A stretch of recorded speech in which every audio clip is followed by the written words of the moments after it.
revoir à travers cette nouvelle capsule dans laquelle on va essayer de parler de l'exposition excessive aux appareils numériques et à tous les écrans en général.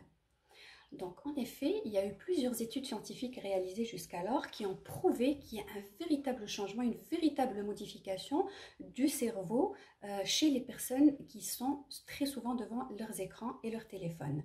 Cette modification-là, vous l'avez deviné, on la voit encore plus chez les enfants et chez les adolescents parce que leur cerveau est en pleine expansion, en plein développement.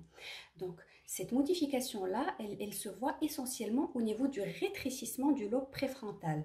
Ce lobe-là qui est responsable de l'analyse et de la planification et de la régulation des informations.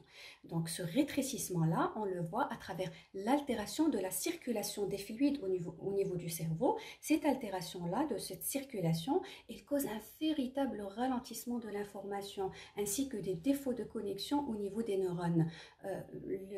Ce genre de problème au niveau du cerveau nous mène à des symptômes pouvant évoquer l'autisme ou les troubles bipolaires. On se retrouve très rapidement avec des enfants qui développent des symptômes quasiment proches de l'autisme, sinon des fois diagnostiqués à tort pour de l'autisme.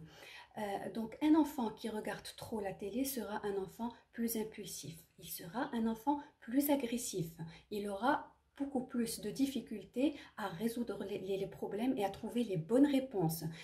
Il développera un comportement qui est plus, disons, attrait à de l'addiction. Il sera plus sujet aux addictions que les autres enfants. Il aura des problèmes au niveau des enchaînements logiques.